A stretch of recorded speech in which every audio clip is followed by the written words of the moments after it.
Okay, by the grace of the holy people, we actually might be live. I don't know. I'm hoping, and I'm hoping somebody out there is listening. I apologize for the late start, but that's the way I roll when it comes to doing my own show, producing. It is a fly by the seat of my pants, and I have not been on this platform for almost, probably about at least a year and a half. So it was a big switch, and I spent the whole day moving everything over and trying to get my audio settings just right. And I want to thank Amy, actually, who was out there and has been helping me. And I want to thank Nick Redfern, my fabulous guest tonight, for his patience. And so this is going to be really fun. I want to welcome all of you who are actually here and listening. And thank you, Peter, who is listening. Yes, you guys can hear me. Praise Valhalla.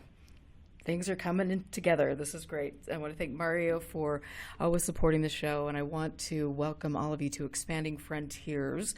We are doing this the old school style, which I kind of like because I can literally sit here, I can paint my nails, I can thumb through things. I don't have to always sit up straight and worry about my makeup. This is really cool. So I can focus on, besides doing my nails, I'm just kidding, actually focus on my conversation tonight with my longtime friend and colleague, Nick Redfern.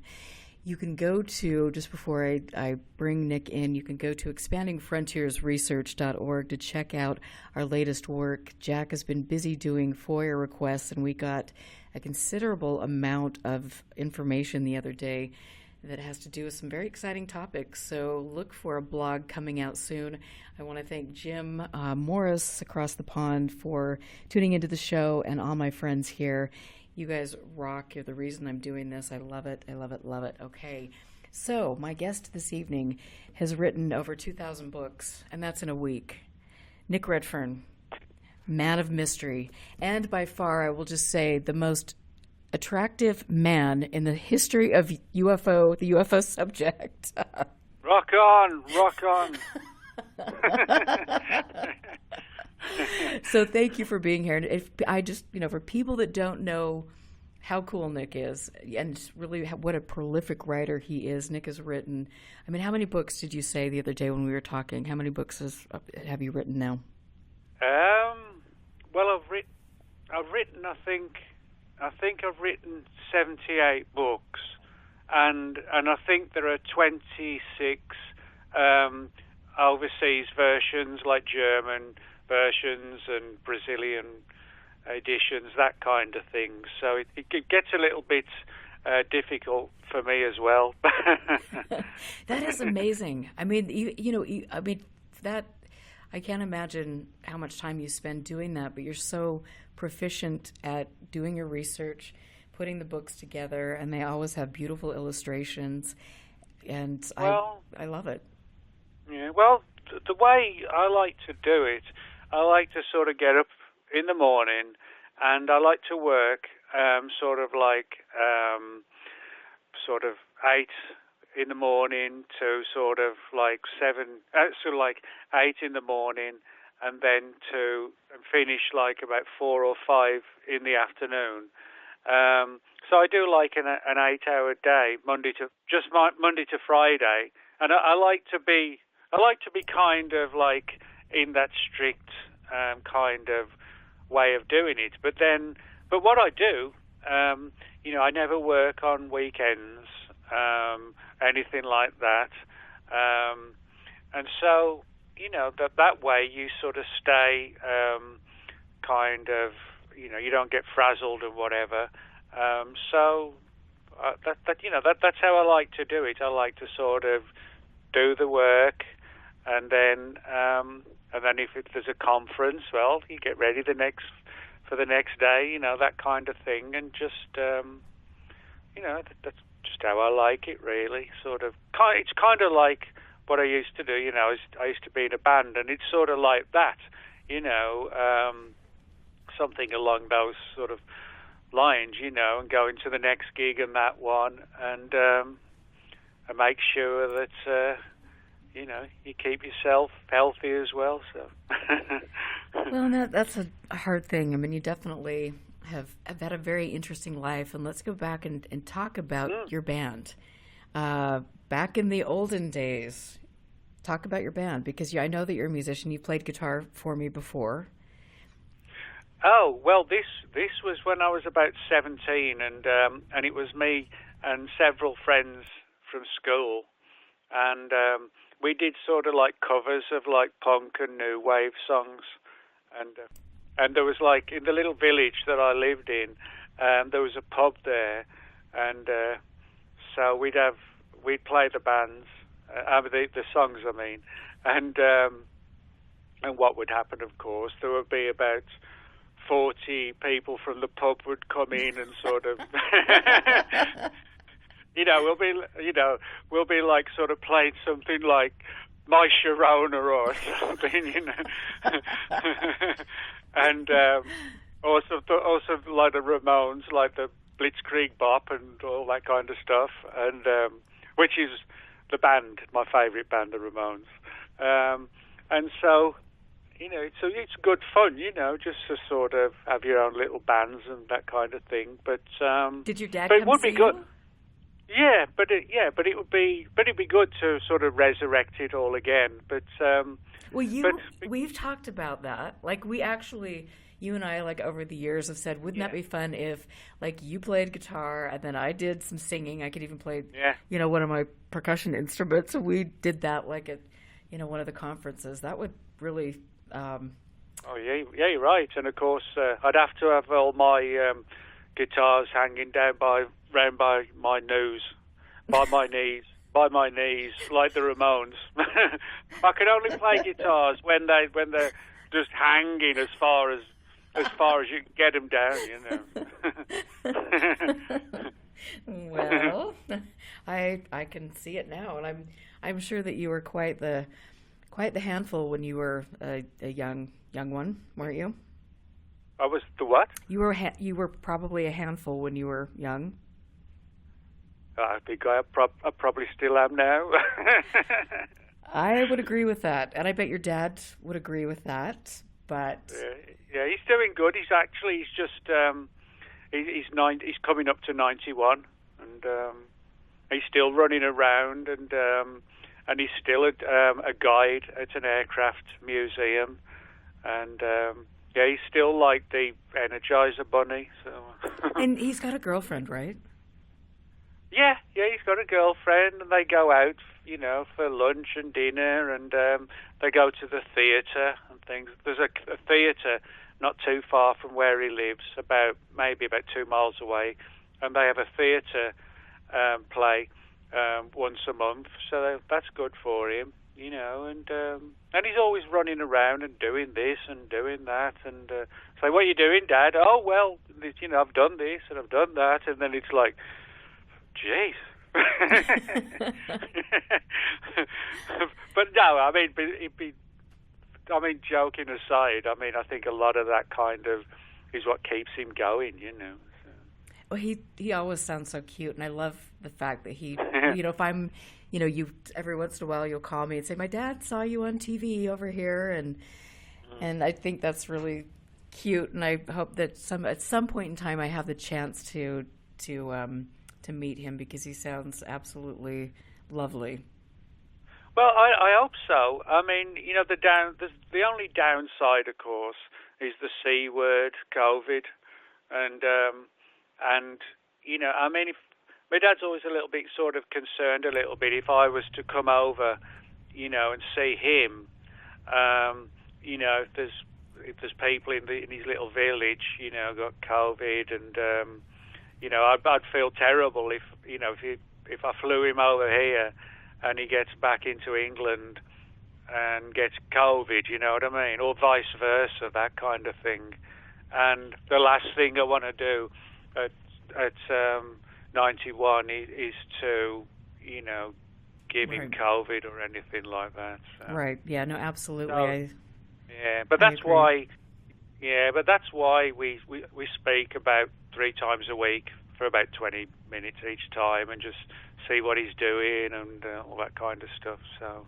Well, I remember when I came down to Texas, and we were hanging out and stuff. I actually got to talk with him, And that was just really fun. He's got such a cute sense of humor, and I love how active he is, and the fact that he gets to go to the theater with his girlfriend, and that's just really cool. And I hope I can at least talk to him on the phone sometime and get more stories about you when you were in your, well, you're still, a rebel, but back in the days when you were, cruising the streets and causing trouble. Oh, yeah, me and all my friends used to do that all the time, just driving around town with the windows down and shouting out the windows and whatever. And good fun. What were you shouting, actually? Oh, I couldn't tell you that, but well, I probably could. I might get arrested or something. But yeah, when you came up to my place, that was fun, because it was sort of like a different place and different kind of culture, even, because America is so big. It's not like in England, you can get from the top to bottom in sort of like 10 hours. You can't do that here. So there's a lot of culture. So I liked it when you came over here for that 4 or 5 days, whatever it was, and just hanging out and seeing the different cultures, sort of Texas versus Salt Lake City, Well, and it was really cool. I mean, I loved driving out and meeting Daniel when we went out there and things. And there is a lot of history. It's a very unique place, and I loved being in Austin, because Austin's such a lively, fun place, and that's where I originally went in to film a TV show, and then you picked me up, and then we kind of drove down and stuff. And then I remember also when you and I spoke at a conference together, Noe Torres does a conference down in Edinburgh, and that was really cool. That's down at the tip of Texas, and I loved that, the humidity and the people at that conference. That was just a real delight to be able to speak at that conference and just see people having a great time.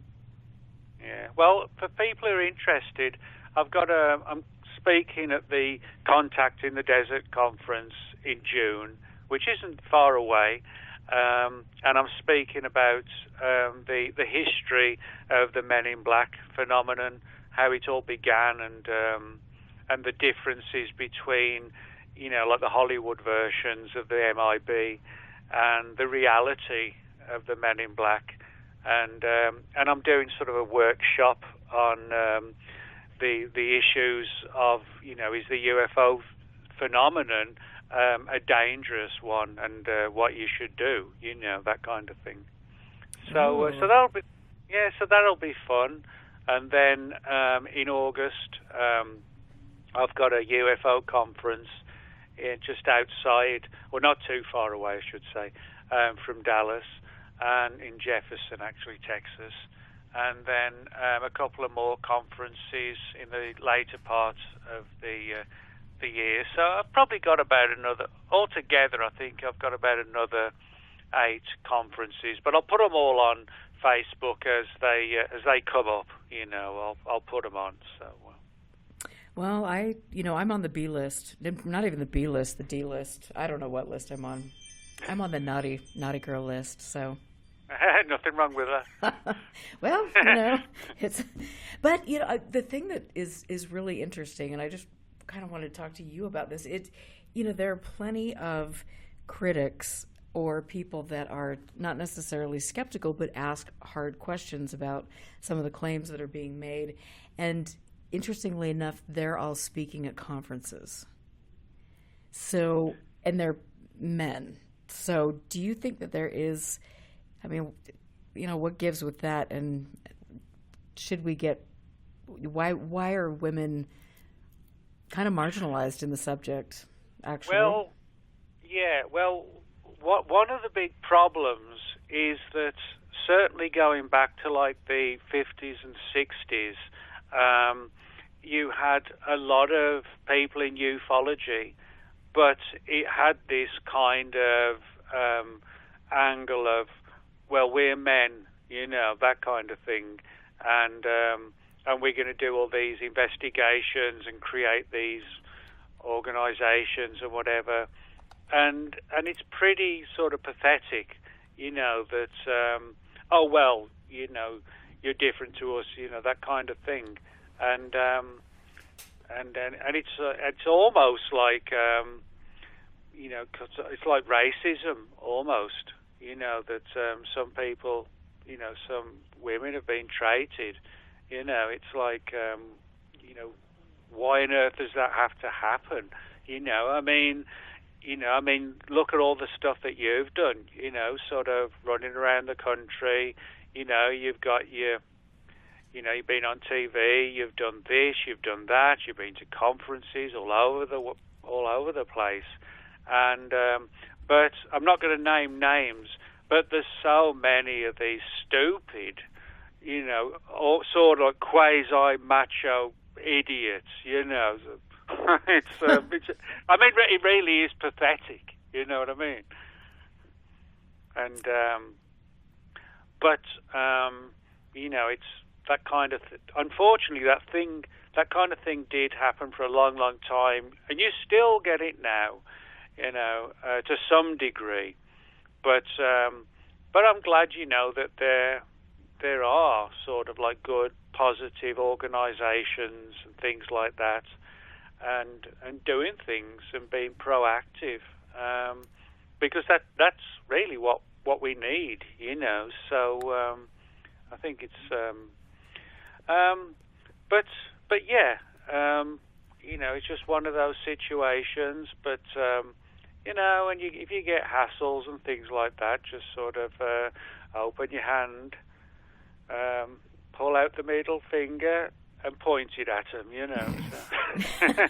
We know that you have, you've never done that before at all. That'll do. Yeah, you're too dainty. I know that. Yeah, that'll do it. Yes, absolutely. Well, I mean, there's so many interesting, issues in the subject. Yeah. I think everybody's got a little bit of an ego, but saying that, there's some people in this subject who are just over the top. Well, I won't use a word, but I could. but that basically that is the situation. That they've got the answers to everything. Well, if we were speaking to this about all this now, we wouldn't have this conversation now. So, but yeah, I think for me, doing investigations, finding new developments in the subjects and things like that, and also being proactive and going out, into the locations, places, and really, doing some really good field investigations. So. Well, I think it's, I love, and COVID was such an interesting thing, but I always loved just going out and talking to people and just getting their story and at the very least recording, and having a record of their thoughts and their feelings, their experiences, and I think that's a really powerful and a very cool thing that I've loved to do over the years, and I know you've done the same. So there's some really, I've had some, for me personally, had some definite, obviously some really weird and very difficult experiences dealing with some of these people in the subject, but I've also met some of the best people that I've ever known in my life, and so that's been incredibly rewarding, and it's I've learned a lot about many things, so it's been very cool. Well, yeah, you're right. I mean, when you start getting into this entire subject, it isn't just about, oh, look at that strange thing in the sky. You find your life to some degree gets changed, and you have all these weird things start to happen, and you get kind of like things that cross over, things like cryptozoology sometimes crossovers with ufology, things like and the paranormal, and a lot of weird stuff. You like for example, perfect example would be like the Mothman creature from Point Pleasant, West Virginia, in the 1960s.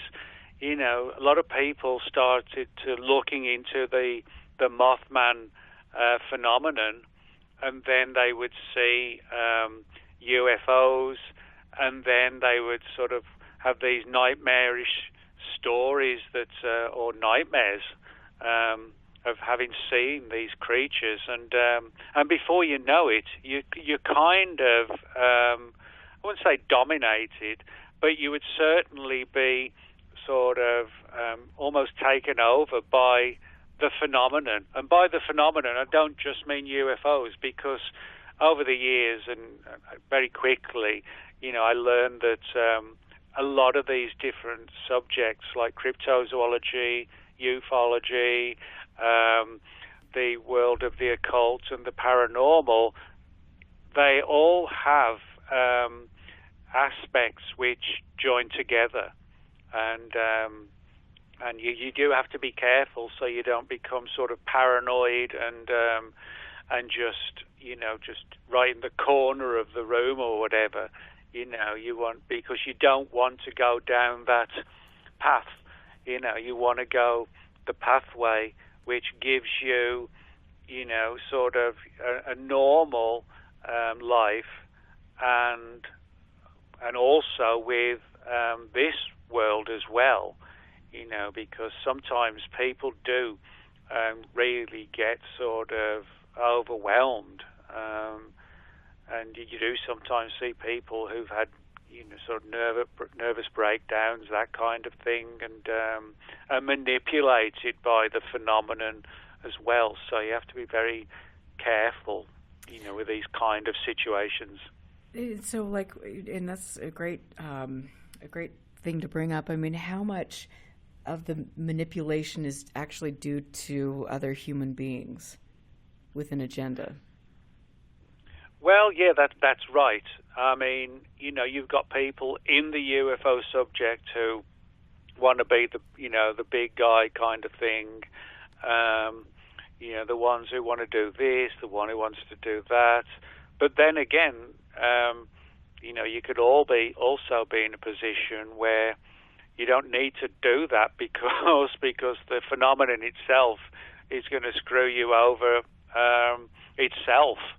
And I always tell people, be very, very careful, and don't, you know, do all your research and everything you like to do, but I've seen so many people who do it 24/7, that can become dangerous, you know, and people don't realize as to how far they've gone and how isolated that they've gone.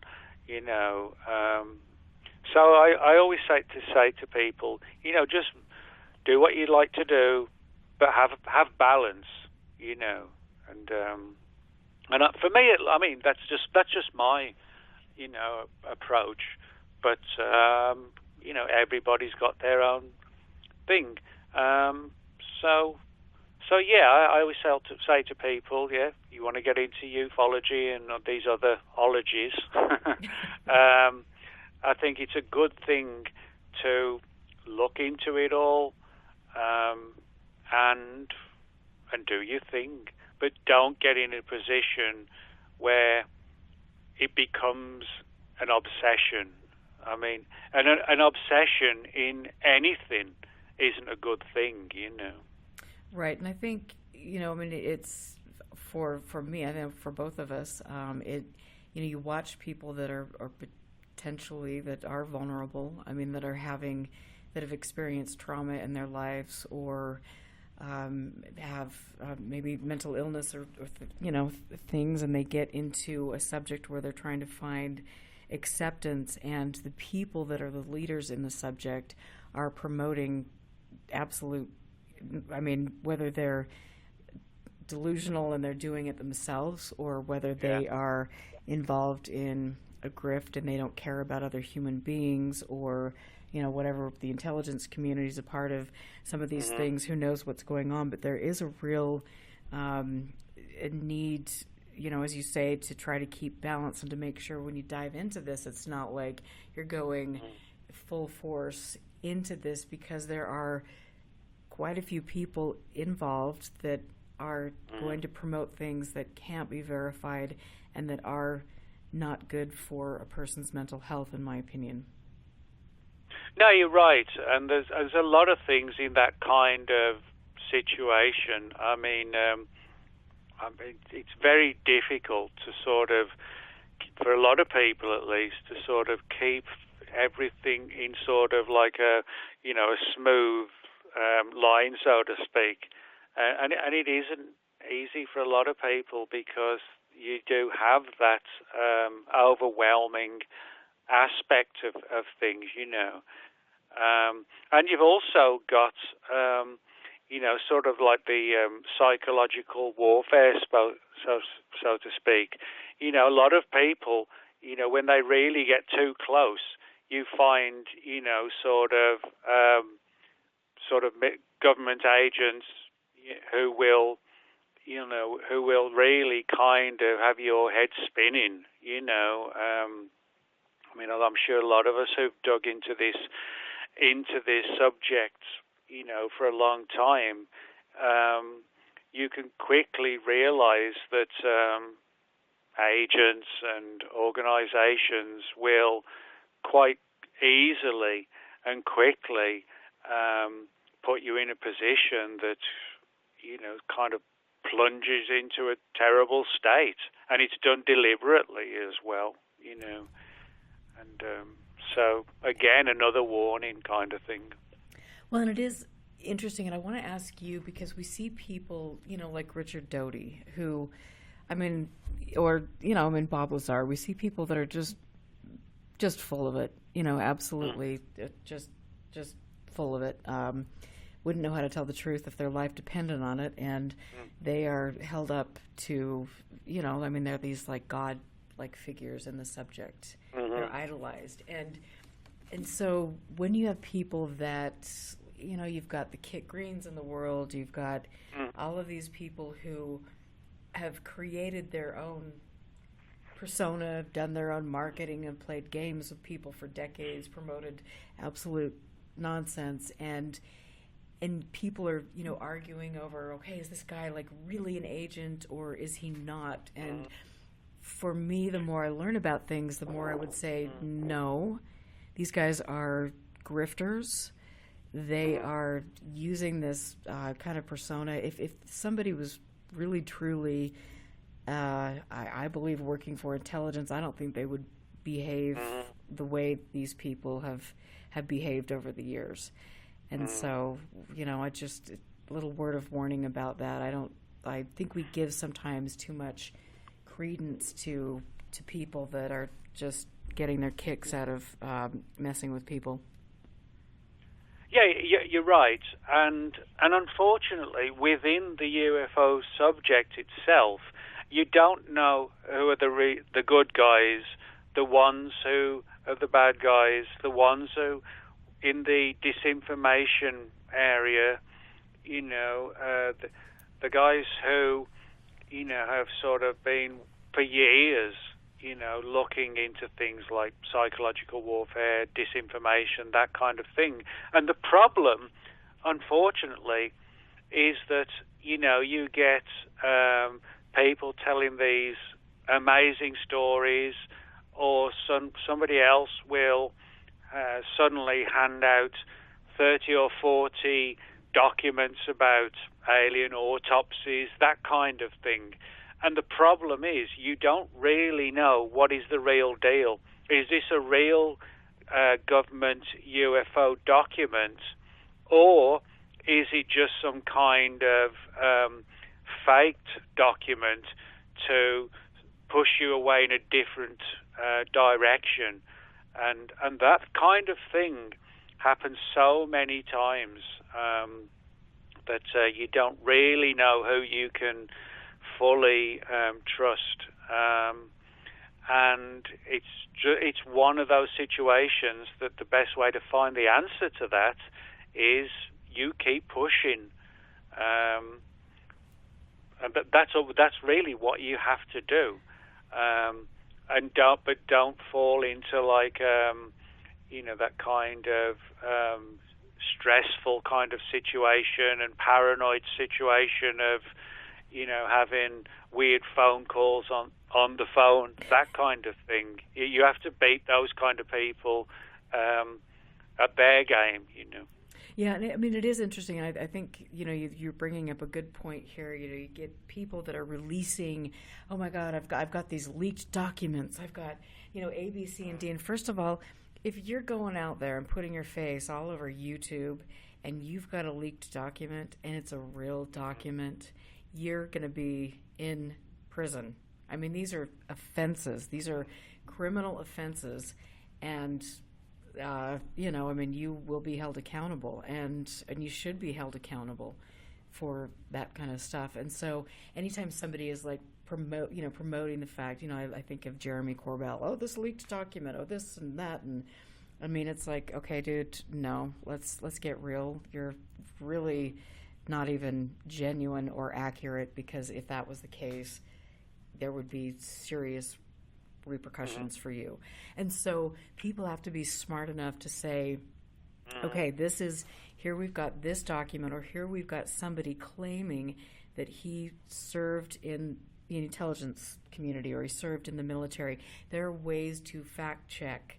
People should be, especially, I could think of a certain person that I'm sure we don't need to name. Everybody can guess, but you're claiming that you did A, B, C, and D, but yet nobody's verifying that except for Harry Reid.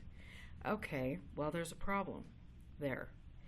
And same thing with Bob Lazar. You've got Bob Lazar, who is claiming he got a degree from here, there, everywhere, and yet there's nothing to back up any of his claims, and those are problems.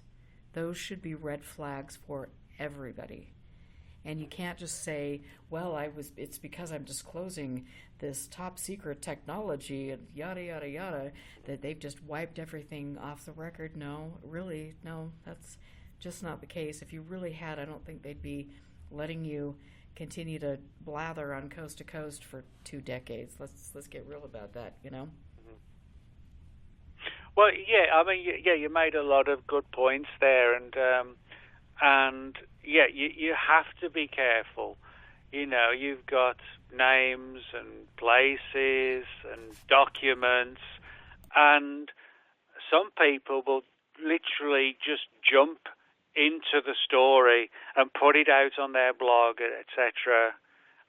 But the thing really to do is, well, this is interesting. Let me read this. Let me dissect this document for 3 months and dig into it. And if you decide it's the real deal, put it out into the UFO field. But if halfway through you realize that this is a document, well, you should be able to do that as well. But I've seen so many people, who've been given, sort of a really interesting but questionable document.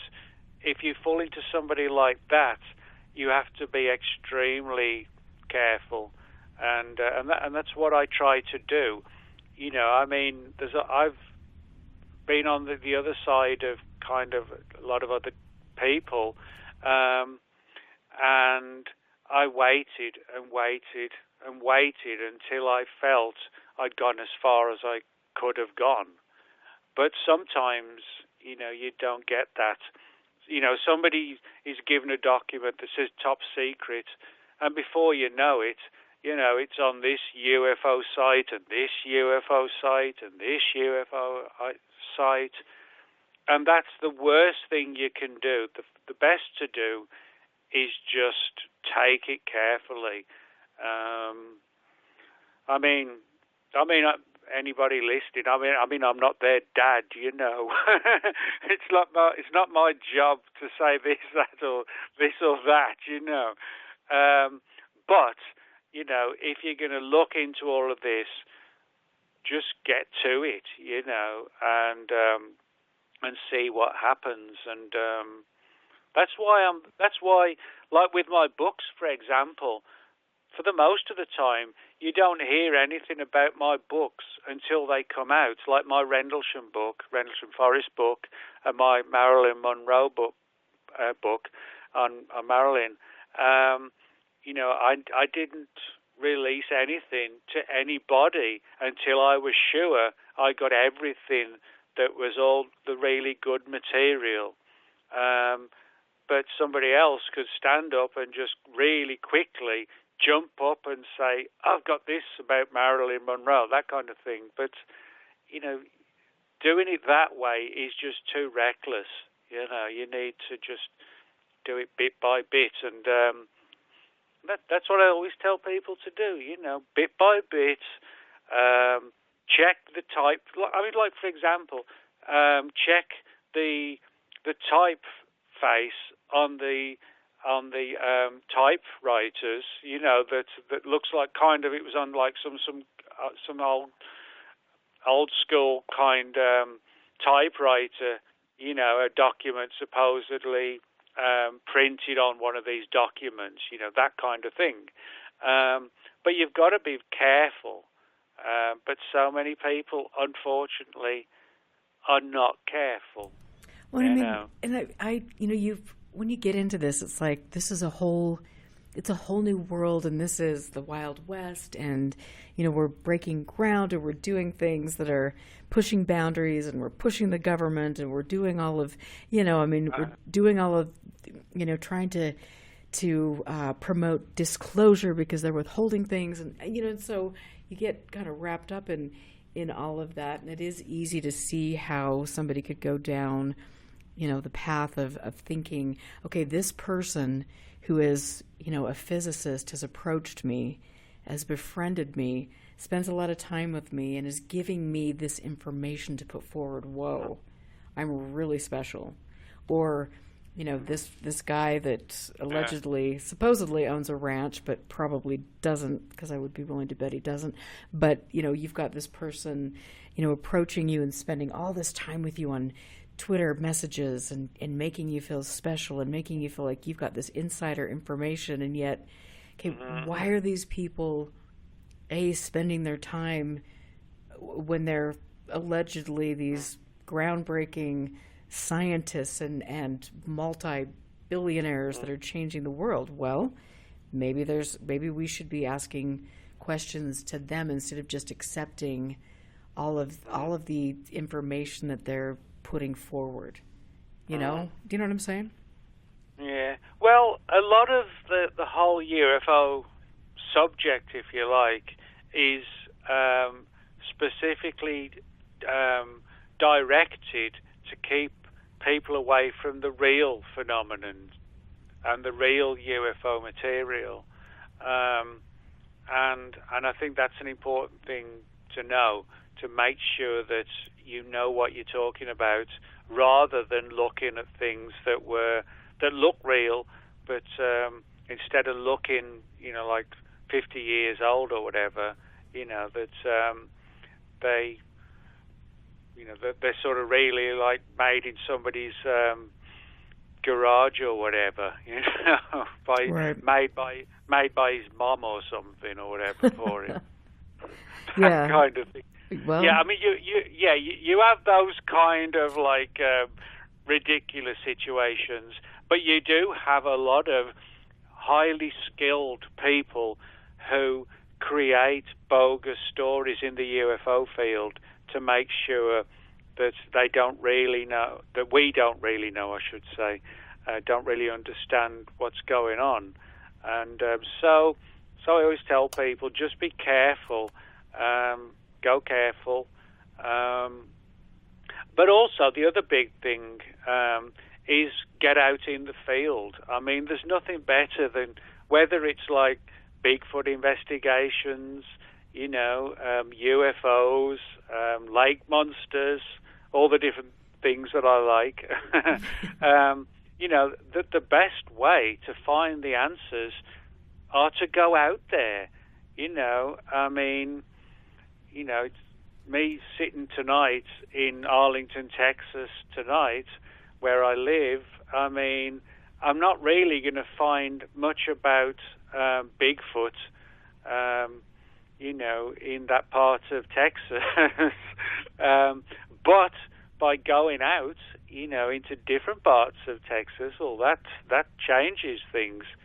So, yeah, just be careful and sort of go out in there and do your investigations, because I mean there is really nothing better than going out into the field. That it's the internet's fine. I mean, I don't want to sound like some sort of somebody who doesn't like technology. It's actually the exact opposite. But the fact is that in today's world, you do need, not just the technology, but you also do need to get out into the field and spend like 24, 36 hours out in the woods,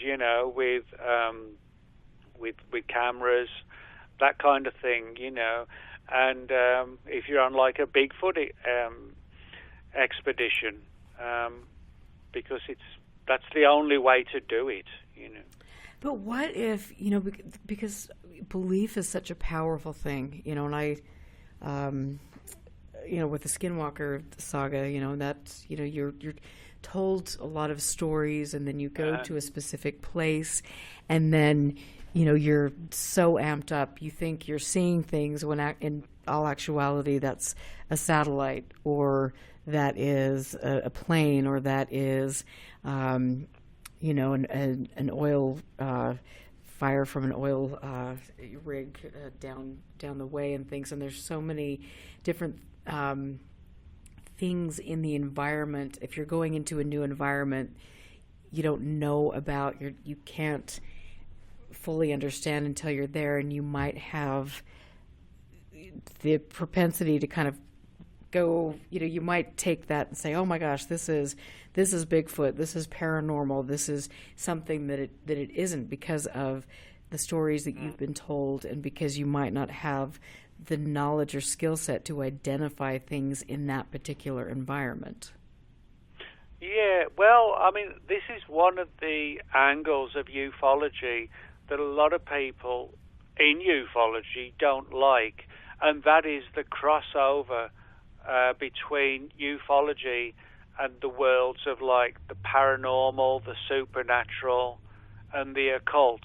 And there's no doubt in my mind that these various aspects which seem separate are actually interconnected. I mean, for example,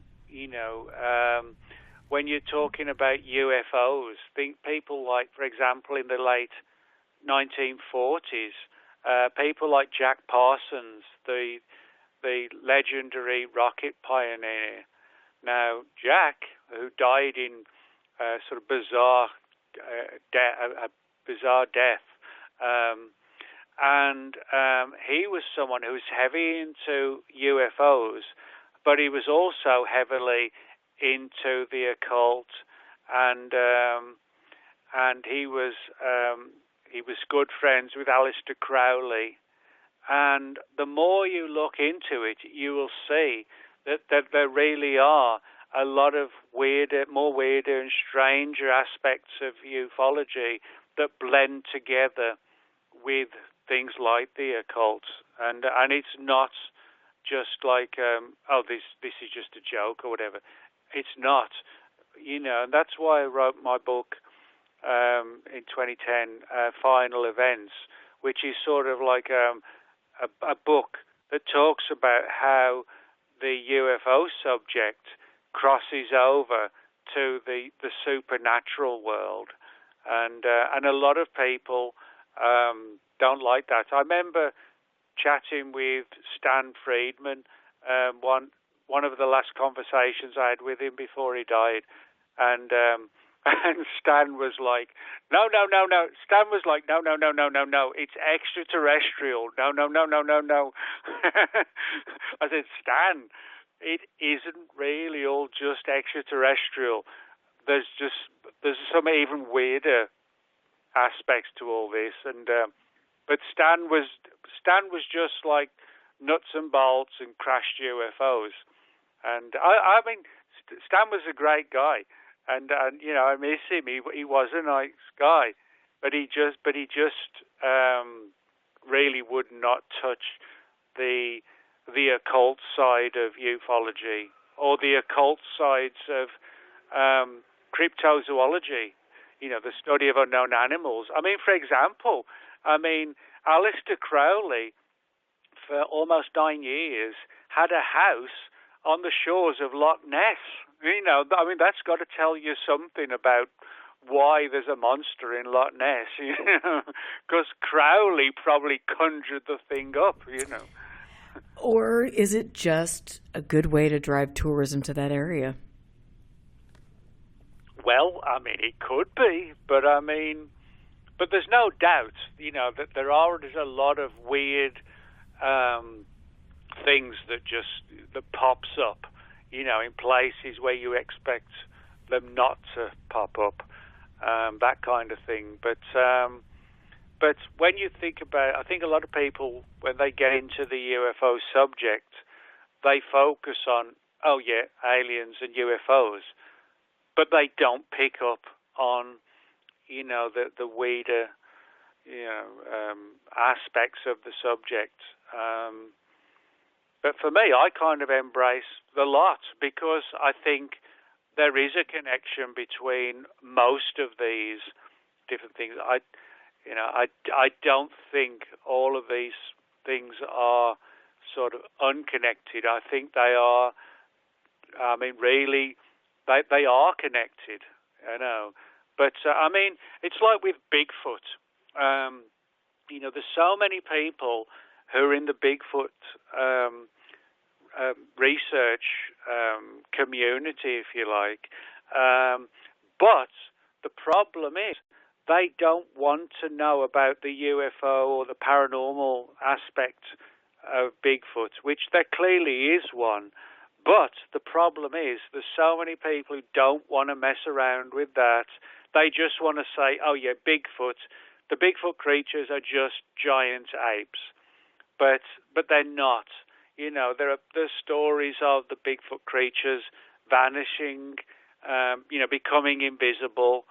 There are cases where strange lights flight over the Bigfoot creatures. But most most Bigfoot researchers won't touch on that at all. But I do, and if they say that people don't like it, well, it's the words I cannot use. So, the words that shall not be uttered. Yeah. Well, I mean, it is fascinating, and sometimes I don't know what. So, I guess cynical, given my personal experiences with the biggest grifters in the history of the subject. But, you know, I mean, it is absolutely fascinating to go to a place and to just sit down and talk with people and listen to their experiences, listen to the lore, do research to find, and Jim is in chat just saying Nessie, there have been Nessie reports back from the 1600s, and tourism didn't exist back then. And so, I mean, it is fascinating. Look at the folklore, look at, you know, just all of it. It's whether it's real or not, it's fascinating. But, you know, it's all of this kind of really gets kind of, I would say to a degree, confused, you know, mainly because people don't want to have to deal with them.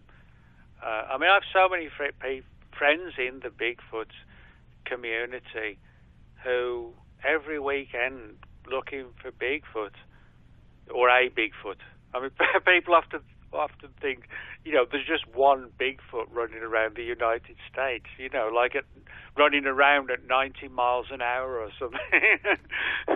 It's not like that. There's not just one. But a lot of people, get into the position where it's got to be this, it's got to be that. And it isn't, and it doesn't have to be like that. But it's not, the situation, again, is far more paranormal based than it is, sort of the weird side. Then it's just a giant ape. Well, it isn't, Well, it depends on the day on that one. I don't know. Yeah, but it is interesting, and I think the one thing that I've been that I think it's important to stress. It's like I know that I've had experiences with something right now that I cannot explain, and the big mistake for me was I believe to try to look outside for somebody to validate it or for somebody to put it in a box and tell me what it is.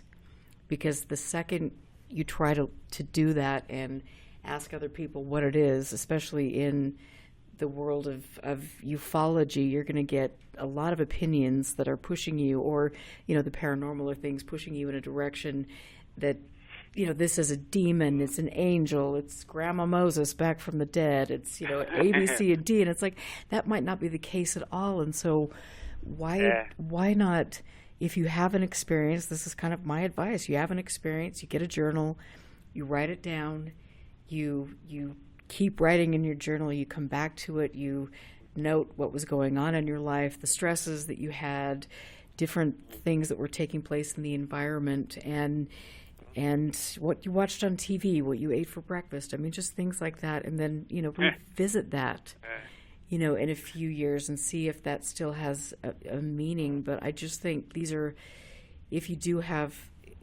experiences that you feel are genuinely real, like keep that to yourself. Make that a personal experience. Yeah, you're right. And before you go into these different subjects, just be careful when you go in as well, But I mean, beyond that, ufology, cryptozoology, all of those things. It's fine to get involved in all of those things, but there is that aspect of drawing people in. And I don't think that's done by like paranormal entities or anything. I think it's just because that's how the human mind works. You hear about something, oh my God, that's great, and then you go rushing after it. That's us, the good old human race, Well, and I've been guilty of that for sure. So, but yeah, I mean, you do have to sort of look at all these things carefully, and for me, it's something where to get the answers. Let's just take it bit by bit. Look out for the disinformation people, those kind of peoples, the spies, so to speak, and make sure that when we've really touched on something, try and put, the first thing they'll do is push us away, So there's a lot of ways to really get some good data, There is, and I definitely think that those of us who have a platform in the subject should be held accountable to call out nonsense when they see it. And I think that's the biggest thing. It's like, like I mentioned Richard Doty earlier, and it's like here Yeah. we've got this guy who's a complete clown, and yet here he is speaking at all the conferences, and everybody's like, oh, Richard Doty, oh my Lord, we're going to take anything that this guy has to say seriously. It's like, what? Like, stop giving these people a platform. Take the wind out of their sails. Call it for what it is. If you've got people, again, like I mentioned Bob Lazar, and it's like you've got people promoting that. We've got all of these new documents that are being released, questions about him as a human being, and some of the things that he's been involved with. It's like, okay, why are these, ask questions to the people promoting this. Those people, they're not God. They're not untouchable. They should be, if you're a journalist and you're reporting things, you should have facts in hand, and you should be willing to support those facts. And I think we don't do that, and the leaders or the people that are seen on the speaking circuit time after time, they're not holding other people accountable to make this field a better field. And so why do you think that is? What you mean? Why do I think that all this kind of bogus material?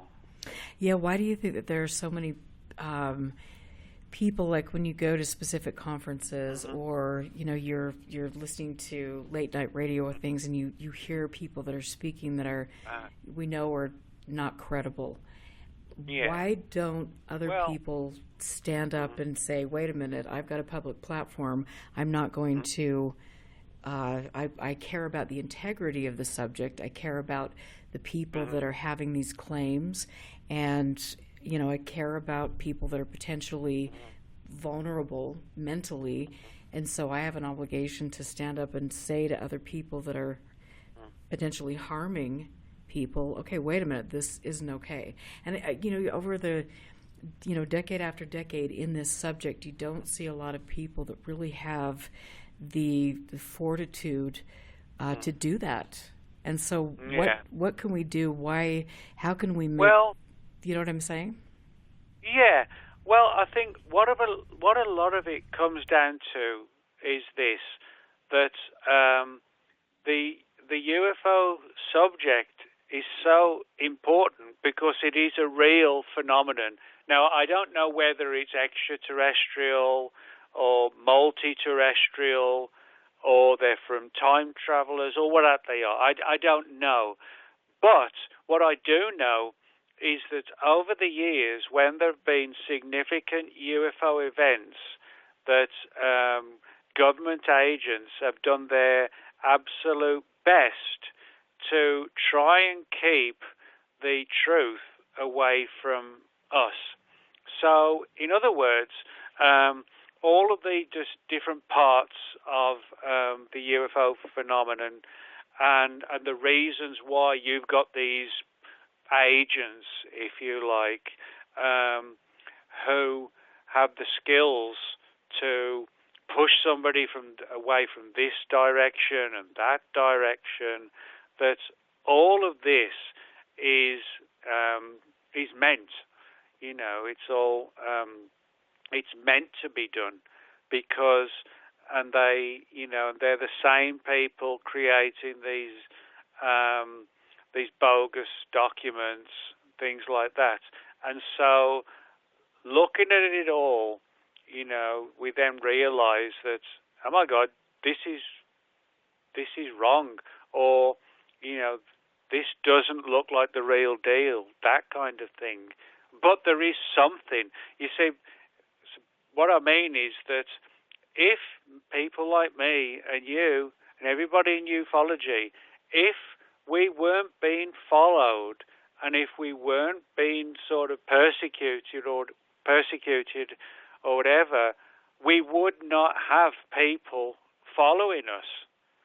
So that clearly means there is something that somebody in government wants us to not to get there, or to get to here, that kind of thing. And so yeah, I think if we weren't onto something, we wouldn't have these sort of secret agents, so to speak. We wouldn't have them if, that we hadn't found them. So, if we've got people in government watching you and watching me, it means there is a genuine phenomenon. But getting the answers, that's the big deal, Or I mean, could it mean with some of these groups of people that they're really involved in nefarious activities that, money laundering, potentially using nonprofits or different things like that to move money around, creating all sorts of shell companies, yada, yada, things like that. Maybe you get too close to some of these discoveries. Most people don't, but, if you do, then you have the misfortune of dealing with some of these people. But I think there's a lot more. This subject is so much more complex than people give it credit for. I mean, it's so easy just to looking from the outside in. Oh, this is just ridiculous. I mean, look at this crazy group of people, and yeah, they're claiming that government agents are following them. They're claiming, A, B, C, and D, but yet, there is a lot going on in this subject. I mean, this is it's not black and white for sure. Yeah, but I think that you realize the sort of the different aspects of the UFO phenomenon. You've got the real deals, you've got the bogus material, you've got the psychological warfare, and those have nothing to do really with real UFO stuff. But that doesn't take away the fact that there are real aspects. So so we always have to remember that that we've got a lot of genuine UFO cases, and we've also got a lot of bogus stories which are deliberately planted. So we're like, well, where the hell are we going? That kind of thing, and you have to be careful as to that. And that does apply to what you said about like secret agents and this agent this doing that and agent that doing this, that kind of thing. If there was nothing to hide, we would not be having people like those those kind of secret agents, if you like. But the fact that they are following us, that makes it clear that yes, there is something. Yes, people are being followed, and somebody is in a situation where they found something, and then are very much sort of almost attacked, psychologically attacked. Now, that none of that would go on if there was no real UFO phenomenon. But the fact is, we do have a real, genuine UFO phenomenon. And what is that? What does that look like? What does what look like? A real, genuine UFO phenomenon. Is it? I mean, are these creatures with two eyes, two legs, a nose? Creatures that look like a human being? Are these blinking lights that turn into airplanes? Like, what is genuine and what isn't? Well, I mean, it's hard to say. I mean, I think you can really just sort of kind of go on, the word of the witness, and we should always, sort of rely on the witnesses. I mean, for example, would be the greys, the alien greys, these small sort of small creatures with the black eyes and the big heads, that kind of thing. I mean, there are so many people who claim to have seen those types of aliens. There's no doubt in my mind that there is a reality. I do believe the Greys are a reality, if you like. But the thing is, what are they? I mean, are they extraterrestrials? Are they multi-dimensional? Are they a guy you dated on some? Yeah. Harmony. Are they? Yeah. I mean, they could be time travelers. I mean, they could be demons. I mean, who knows? But when you ask, say about what do they look like and who are they, there are those multi scenarios, time travel, aliens, and so on. But I think, if we really thought about it, I think most of us would still be, kind of thinking and wondering, what the truth really is. I mean, I've been in the subject a long, long time, but although I've got a lot of data and cases, what I don't have is where these creatures come from and what they are, and that really is one of the most important things of all. The things themselves. Are the Greys aliens? Are they from another dimension, another realm? It's or we I've really don't know. Well, I've got to ask you too, because I think back to when I was a child, and I grew up watching E.T. I grew up watching Close Encounters, and so at a very young age, or my teenage years, picking up Whitley Strieber's Communion and seeing the typical gray alien on the cover, but it was, that was seeded, those images were seeded in my mind as a small child. And then you've got the X-Files, and you've got, right away you've got cattle mutilations and all of these things that are being put into, our subconscious. And it's so, at what point in time do we not, at what point is this just kind of like a social phenomenon, and are we reacting to the things that we're being constantly exposed to? Or at what point in time is this a genuine phenomenon? And I think with, you look at like abductions, for example, there weren't a lot of abductions before a specific time period.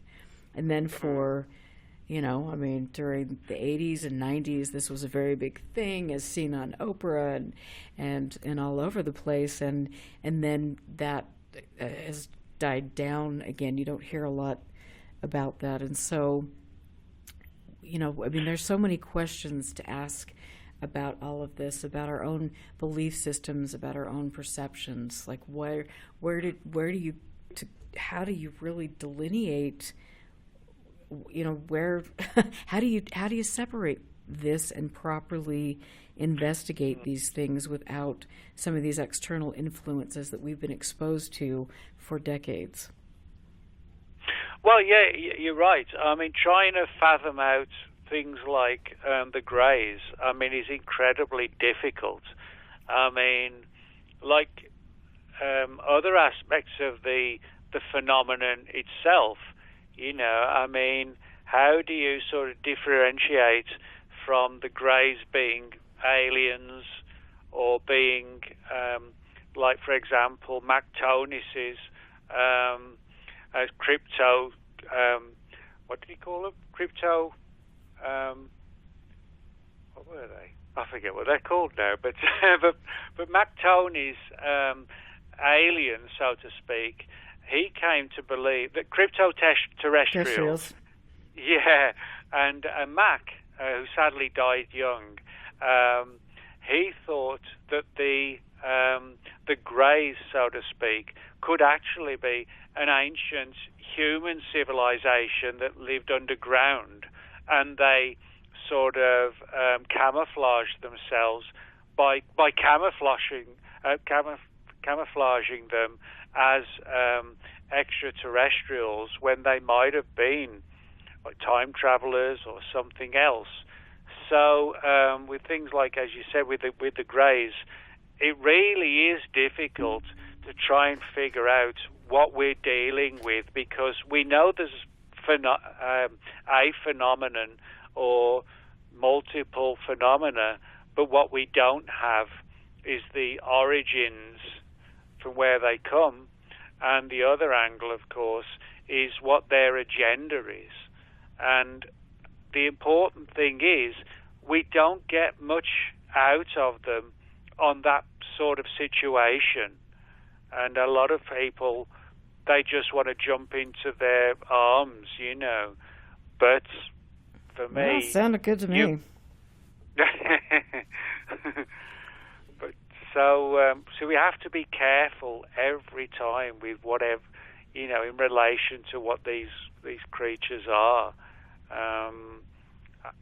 It's not a case that I'm sort of being suspicious or mysterious about it all, but I just want to know that I'm doing the right thing, you know.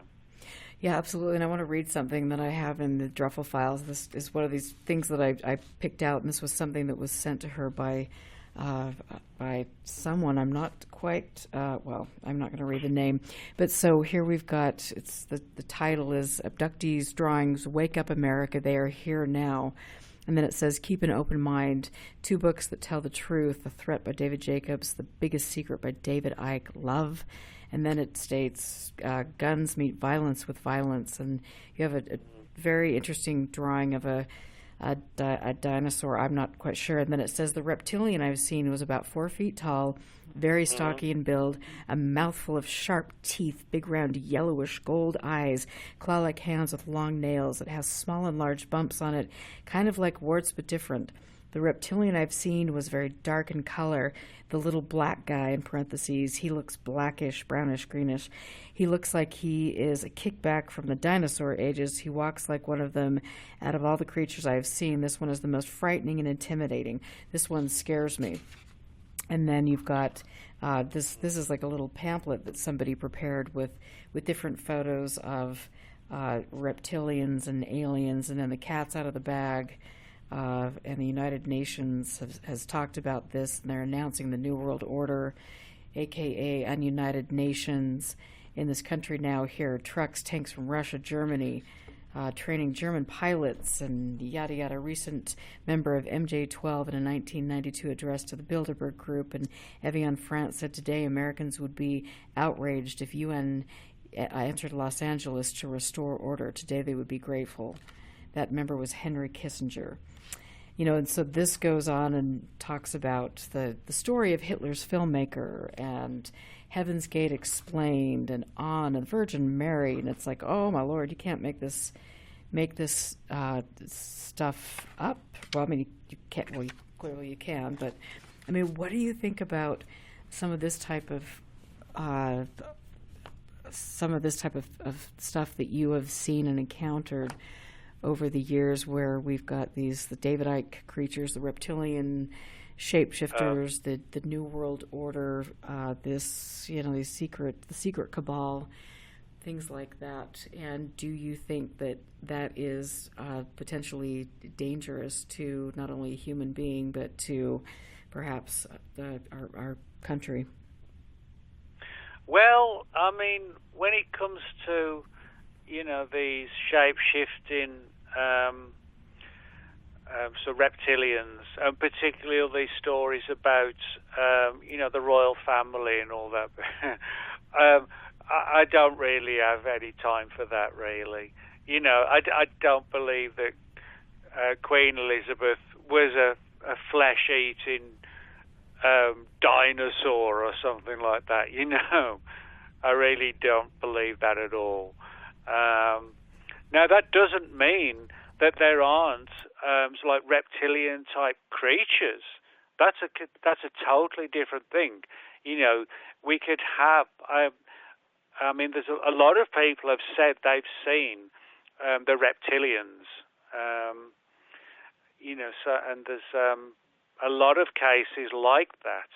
However, in saying that, that doesn't necessarily mean that those kind of creatures are the same kind of reptilians. As I said, a lot of people have spoken about reptilians. That's one thing. However, when you're talking about reptilians that are part of the royal family, for me, I think that's just, frankly, I think that's garbage. And I'm not a, somebody who likes the royal family. I think they're sort of, we don't need them really. So I'm not sort of, pushing it for that reason. I'm not. But the fact is, I don't think, when I say I don't think, no, I'm sure the royal family are not extraterrestrial alligators or something, Well, Prince Harry did have me concerned there for a moment. But that does not take away the idea of reptilians. That's two different things, So. But I mean, you've got to admit, David Icke is completely off his rocker. I mean, that guy's not only off his rocker, but quite frightening, actually. Mm-hmm. Yeah, it's my own personal opinion. But and I wanted, on a lighter note, I've got to just. This is really funny. I was going through my paperwork, my files, and I was speaking up at ECETI a million moons ago, and I have to say that was a very, very interesting experience, and I want to share with you the reading that I got while I was there. And ECETI Ranch, if you don't know, this is where James Gilliland has his place and allegedly sees UFOs and portals opening up on Mount Adams and things like that. And so in this reading, my teacher, my spiritual teacher, is Kalia, and she is a seventh dimensional Andromeda, and she lives in a holographic light realm, magnetized. And my past lives, just so you know, you'll find this kind of funny. So I was actually a fourth dimensional Pleiadian on terraformed Earth, and I was responsible for bringing plant life and animal life and genetics.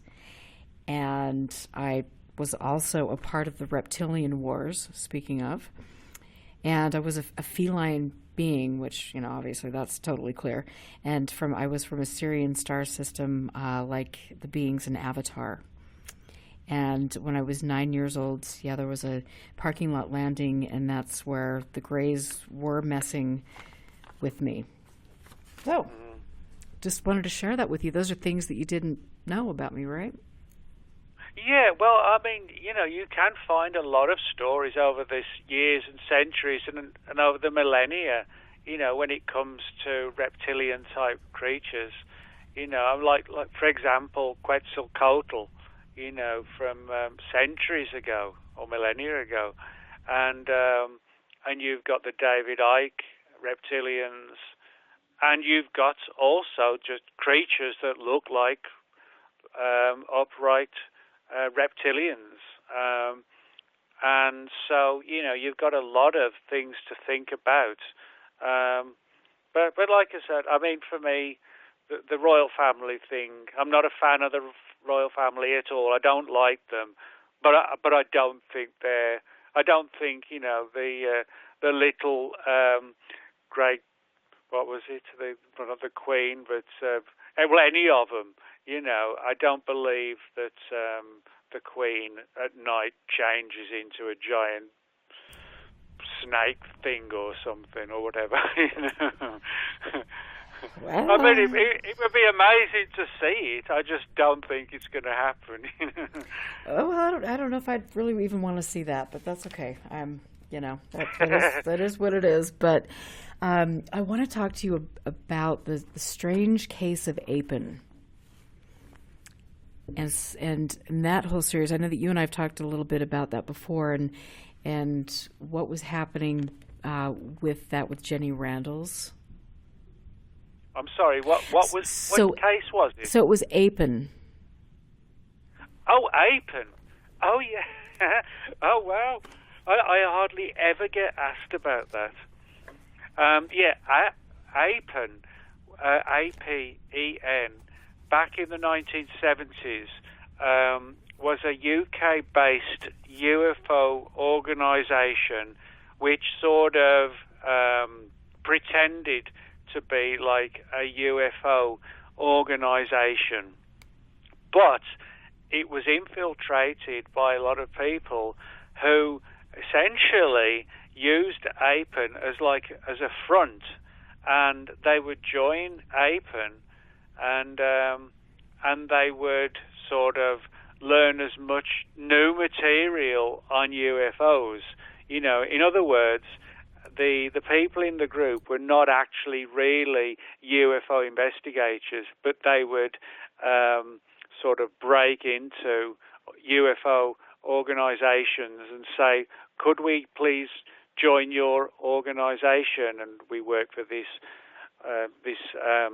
organization called APEN, and it was basically a way for government agents, if you like, to collect material on UFOs and do it via APEN itself, you know, and pretending they're working for like MUFON or, you know, this agency or that one. But it was a really sinister situation, particularly in the early to mid 1970s, and the APEN organization popped up all over the place. They popped up in the Rendlesham Forest case, and the North Wales, England story of a crashed UFO in June. What was it? I'm trying to think. I forgot the name of the town now, and it was Jane or June. But anyway, what it came down to was that APEN was an organization that looked like a UFO investigation, but it wasn't. It was clearly put out there to collect material from legitimate UFO organizations, and APEN still pops up now and again, but for the most of the time, they'll pop up maybe every sort of 5, 6, 7 years, and they would sort of ask, "Oh, can we join your group?" That kind of thing, and the people who joined then realized, well, hang on a minute, you know, this APEN group is infiltrating our company, and nobody really found out who APEN were, except that the most, I would say, most popular theory was that APEN were government personnel who were infiltrating UFO organizations by pretending to be UFO researchers.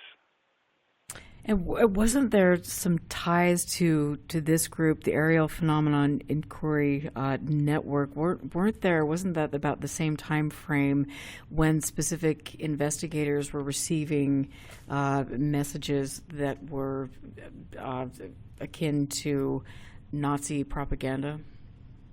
Yeah, that was one. Yeah, that was one of their things as well. They were very they were filled with politics. And their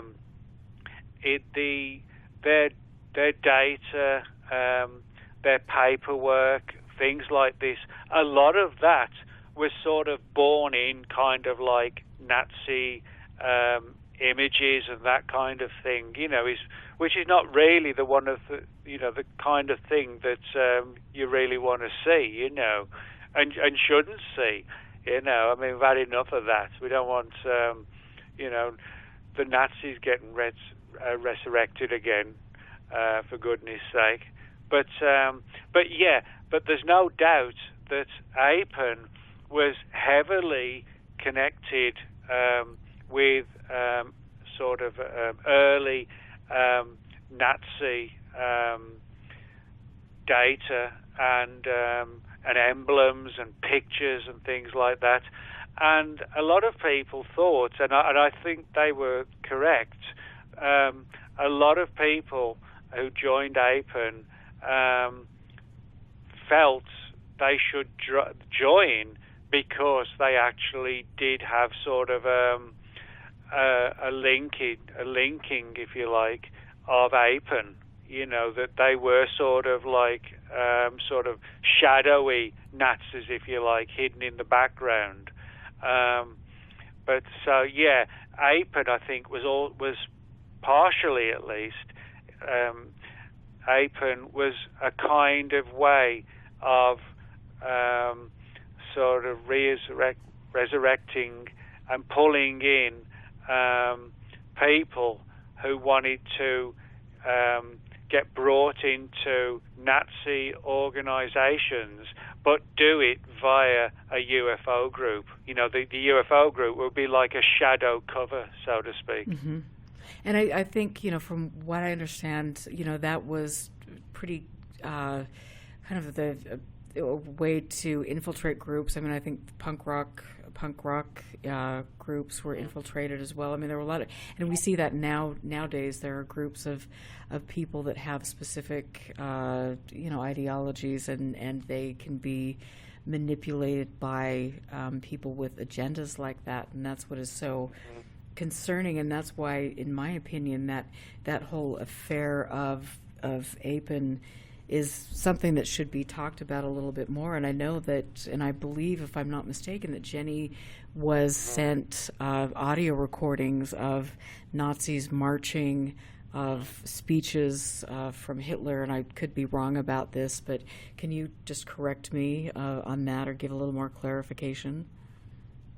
On APEN? Mm-hmm. I mean, on what some of the types of threats that other researchers received during that time period. Oh, yeah. Well, APEN itself was this UFO documentation place. APEN. Well, let me start again.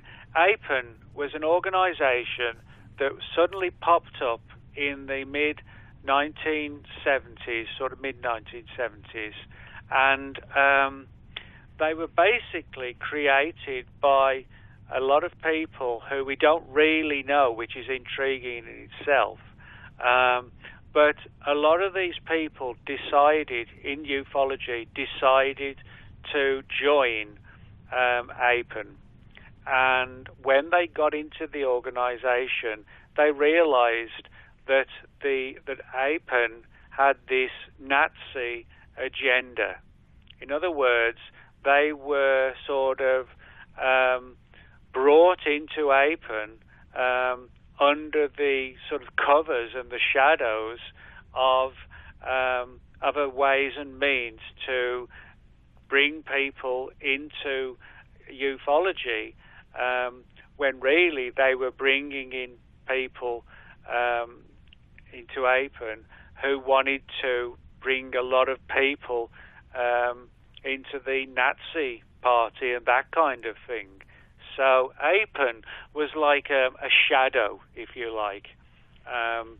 It was a way of getting people into Nazi organizations, and the cover story was that these people were doing UFO research, and so this was a very bizarre and disturbing story, and APEN itself went on through the 1970s and the 1980s, and as far as I know, they're not around now, at least, but they were around for a long time. They were certainly around with the 1980 Rendlesham Forest case. They popped up in that for sure, but beyond that, they, in my view, they were not doing any UFO research. They were just trying to get more and more people to be brought into their organization to make it grow bigger and bigger, and that would allow for even more Nazi idiots provoking even more of what was going on. And so was that an organization that was based in the UK then? Yeah, yes, it was.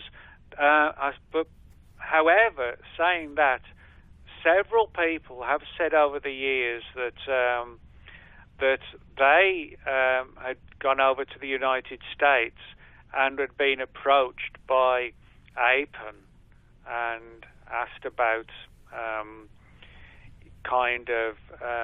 asking if they wanted to join or create an APEN in the United States, clearly doing something else, but for the most part, APEN was primarily around the UK, the top of England, and also partly in relation to Scotland as well.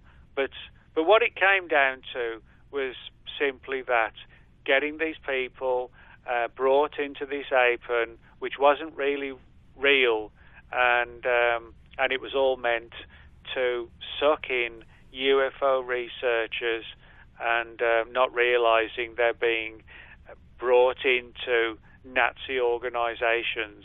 And it was a very long situation, if you like. But then round about 1978, 79, they were suddenly gone. And as far as I know, they've not been seen since then. And but it would be interesting, if somebody else started out, to try and see if they are around. But I have to, admittedly, I haven't heard any new APEN stories. But yeah, if somebody wants to do a really good, deep investigation, you might find somebody is still around. I mean, that would be amazing. But I wouldn't sort of rip it off. I think it is a possibility. Yeah, and I think that'd be really interesting, and I appreciate you going there and talking about that. I think this is fascinating, and again, it does,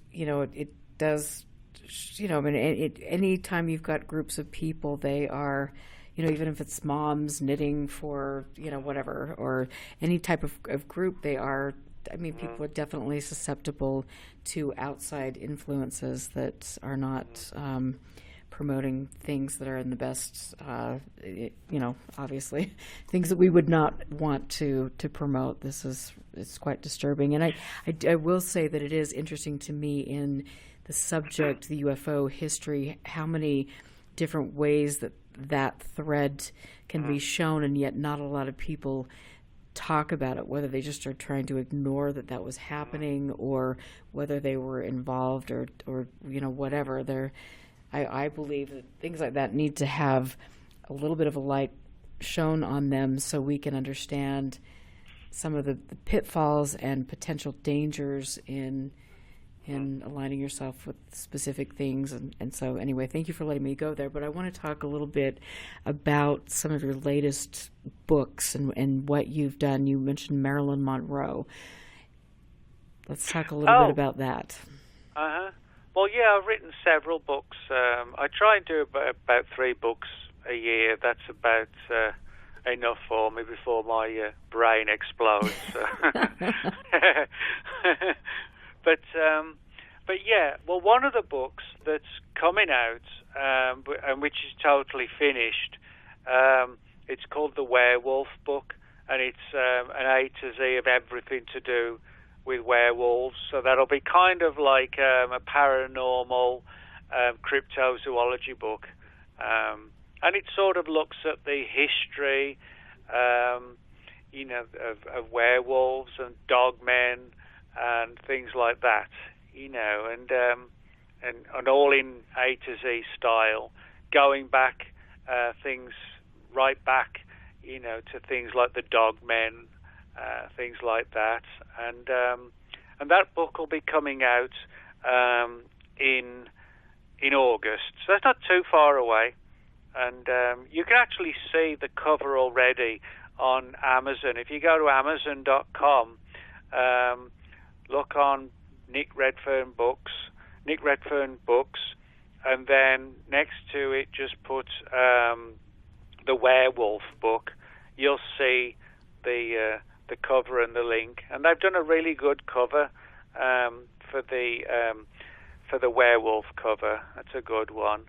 But the other book, very totally different, was the book on Marilyn Monroe. A lot of people don't know this, but about 25 years ago, a leaked document was released, which looked very much like a CIA document that suggested that Marilyn Monroe had been killed, murdered if you like, because she'd been known about the Roswell crash, simply because she sort of learned the story because she'd had this affair with JFK and RFK as well. And so I spent a long time looking into this document that talks about Marilyn Monroe and this sort of secret story that was held for many years. And the story itself is a fascinating one, trying to figure out the story. Was Marilyn killed because she was killed because of aliens, or was the document something that was bogus? And I've dug into both sides of the coin, so to speak, and the document is an interesting one. It's a fascinating one, and the data and the layout and everything is all in the right place, and the documents and the typeface.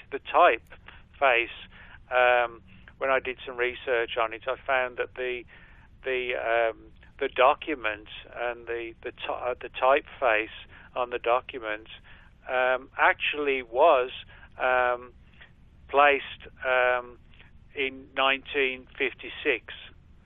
So a lot did go into the document. It wasn't just like a recent pens and that kind of thing, and paperwork, that kind of thing. It's been done very well, extremely well. Now the big question is, but I should say, there are a lot of connections between Marilyn Monroe, UFOs, Dorothy Kilgallen, who was a journalist who was a good friend with Marilyn, and also with other journalists, and several of those died as well. So there are a lot of really strange things, and then later in this year, probably about 3.5 months from now, I'll have a sequel from my final events book, which final events came out into the bookshelves in 2010, and although I wrote this book about is the UFO phenomenon like a paranormal kind of situation, or is it extraterrestrial? And so I wrote this book called Final Events in 2010 that presented the UFO subject, as I said, as is it extraterrestrial, is it paranormal, is it occult-based, that kind of thing. And a lot of people were like outraged, which didn't bother me in the slightest. and other people were excited by the idea that this, the phenomenon the UFO phenomenon might actually be more of like a paranormal one rather than extraterrestrial. And as I said, in a few months from now, there'll be a sequel to Final Events, and it holds all the material that I found since 2010 when Final Events was published, and all the new material I've got on this one faction within the U.S. government that believes that, yes, there is a UFO phenomenon, but this group, they also believe in the existence of like a sort of like a paranormal and occult UFO phenomenon rather than an extraterrestrial phenomenon. Well, I'm looking forward to that. As you know, my listeners know, we've talked extensively about Final Events over the years. Yeah. And, that book definitely led me into some directions for research. And so that I look forward to reading your latest book. That it's going to be very cool. Yeah, and I think one of the important things about the sequel is that it demonstrates that there's various aspects of people in this subject who are really into this sort of almost like satanic ufology, if you like. You'd be very surprised, perhaps, how many people into the idea that the UFO phenomenon is demonic rather than extraterrestrial. And certainly there's also a group within the U.S. Department of Defense buried deep somewhere, and it's a case of me sort of outing the group, if you like, and seeing why they're doing this. What's their goal when it comes to working with sort of occult activity and occult entities. So and that group would be the Collins Elite. Correct. Yeah. Well, so that's basically what I've got going on with the books this year, and then I'll be starting off for next year's books, and maybe a few very different. I'm not really sure yet, so we'll see. You never know. You never know where the future will take any of us. He said carefully. Dun dun dun. Yeah, no. I'm excited. I will definitely have to have you back again now that we've got this figured out, because I know the video stuff is challenging for you in the area with your connections and things. But I also have to say that I really do enjoy just doing the kind of the podcast aspect of things. I've missed that, and there is something to be said for just listening to somebody's voice and all of that. So I think from now on with Expanding Frontiers, I might do a podcast like this, and then I might do a video show. And so thanks for inspiring me again to do this, because, it's kind of fun. Yeah. Oh, yeah. There's a lot of, in today's world now, there's so much, you can do, to promote yourself and get your work out and everything, with podcasts and, your shows and just about everything, really, and gigs, conferences, and, people like those kind of things, Well, that's a good thing. I like doing it, and I like, just having interesting conversations like we have this evening. And I want to thank you, Nick, for being patient with me while we worked through all of the difficulties, the technical difficulties, and me getting back up to speed with Spreaker again. So thank you very much. And I want to just, where's the best place for people to find you, other than you can go to Amazon and, get your books? Yeah. Well, obviously, the best place is Facebook, because for the most part, if I'm online, it's probably on Facebook. Okay. But I have a blog, which is called World of Whatever. So if you wanna see my blog, you'll easily see it. As I said, it's just the title is World of Whatever, and I usually post something on sort of one. Well, I would say sort of about 2 a week, that kind of thing.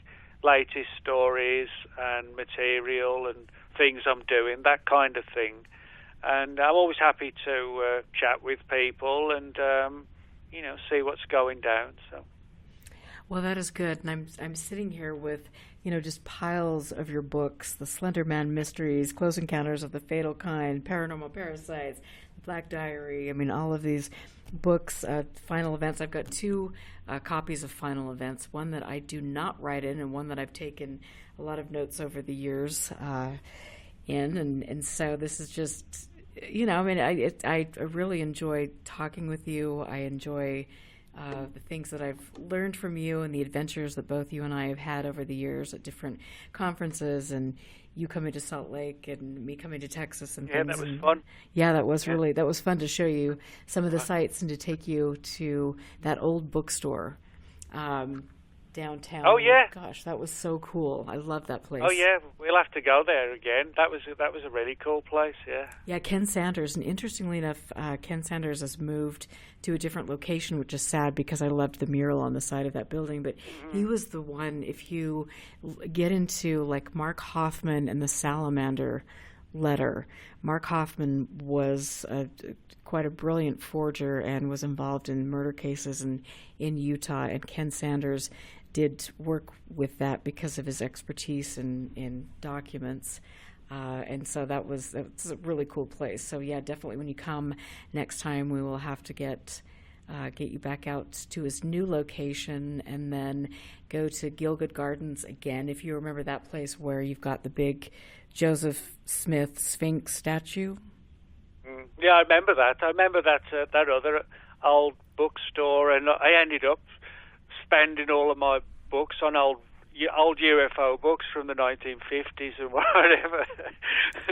I was like, oh, what am I going to do? Yeah, there are some really. I mean, Salt Lake is such an interesting place. There's so many cool things to see, and that was fun to take you around and show you all the sites. Fun. So we will do it again. Yeah, that was fun. That was a good time. Yeah. Yes, it was. So thank you very much, Nick, for being here, and I will touch base with you soon and have you back on. And I want to thank all of my listeners from all over the world for staying up late, for getting up early, for supporting the show. I want to thank the people that have supported UFO Classified, now Expanding Frontiers, over the years to help pay for costs for the show to keep us on the air. And I also want to just give a shout out to Jack Brewer, who is my partner and is involved with Expanding Frontiers Research.org. You can go there, check out the website, check out the great research that our organization is doing to expose things that are not quite right, not only in the world of ufology, but in a broader perspective. So go there, contribute, and thank you, Nick, for being here this evening. And thank you all, and we will catch you next week. Thanks, Peter. You guys have a wonderful night. It's good to see you guys in chat. Thank you, Nick. Thanks, Erica. Thank you. Yeah, take care. You too. See you later.